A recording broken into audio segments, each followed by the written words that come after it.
Anyways, I want to start with King of the Nerds instead of start. I think we'll get into like your blessings upon my my adolescence, but you're currently right now TBS Friday nights at 9. Friday nights at 9. Yeah, we're for the first time. It's called King of the Nerds, whereas most reality shows are kind of like they're called like Who Wants to Fuck the Smiling Joe, and it's all about it's a very it's a templated reality show. I mean, it looks and feels like a reality show, except because it does because we've got. I mean, the people who actually know what they're doing.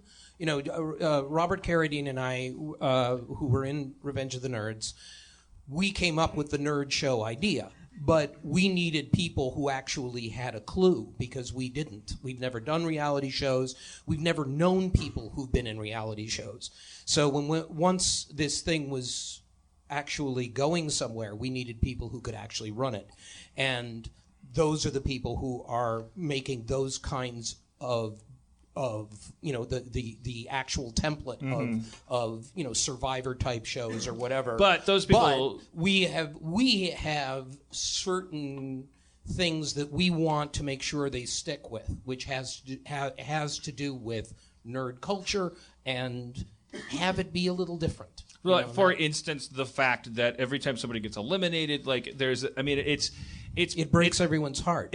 And you always like when the person gets eliminated is when they are raised to the height of their individuality, and you give a little kind of Springer's final thoughts about who they are. Right. You say, Jackson, although there is no cosplay in the great beyond, you have dressed as a hero this whatever. You do that really well. You give them a very personalized, and it's not just based on superficial stuff. It's like, and they always cut them because I write them too long. I mean, because what we do you write is those? I write those because I can't give them a basic. Well, thanks for playing. It's not in me to do it. They mean. It's strange, but they actually. I'm an executive producer of this show and a host of the show, but I am a fan of nerds, and I've always been a fan of nerds. And so when I'm in a room like you've got there, and I'm watching them for 15 hours a day, and I become so enraptured with them, and it's when they leave, it really bothers me. And that separation you're supposed to have as a host of a reality show, I'm not capable. I cannot do that. I just get too emotionally involved. And I don't think you have to, because you're kind of a den leader to these Cub Scouts, right. Which is somebody who does need to have a kind of cosmic detachment from them. It's kept very separate when we're shooting. But what's going on inside of me is different. Oh, I see. And then what happens, when we're shooting, there's no funny business, there's no talking, there's no, they are the hosts. Mm-hmm. You don't talk to the hosts, just like any other show. But I'm dying inside. Is there any room in your show for that to be revealed?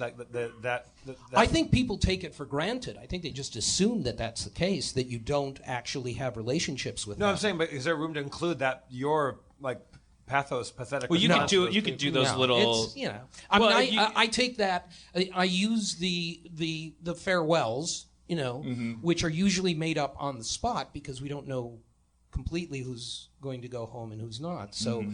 they're made up at the last minute, and I use that as my way of expressing my love for them. Right. And then they cut that down to a tiny. And they cut that down to this much. But it's very. I mean, obviously from the top down, there's a mandate to preserve the humanity and not punish aberration. Like the things that make you different are the things that make you good, not necessarily the things that make you bad. And the way that you win is not necessarily blending in with everyone else. And that's a crucial difference to the show, because it's because it's called King of the Nerds. So it's like they're actual nerds. It's not like it's depending on how you define that. Some people might go, why is a guy that only reads comic books a nerd? Because I work for NASA. But there's like it's like everyone who you could authentically call a nerd which I think is defined by kind of obsession. I think I think that's as good a description as anything. And they come in and they do cry and they do have mental breakdowns and they do reveal pettiness and greed and ambition and embarrassing things. But because they're human beings. It's part of it feels like, well, this would happen to you too, and it happened to them for a they don't. No one ever feels like they're walking out and you're going like, oh fuck that psychopath. Like I'm glad I hope they get hit by a bus as they leave the show. Right. They're like all like decent people and yeah. It's a thank you for making that show. You're in your third season. Let me just give you one quick thing, just to give you an idea of how this all works for them. When we did our premiere in January for this season, we wanted to have a party, to do some press and all that, and we sent the word out through Genevieve, who was one of your guests before, to the nerds who had been on the previous seasons, saying, in addition to the new nerds, if you want to come, and join us for the party. We're not paying for it. We can't give you any money. We can't fly you here. But if you're here, come to the party. All of season 3, this group, all of them showed up. All but one of season 2 and half of season 1.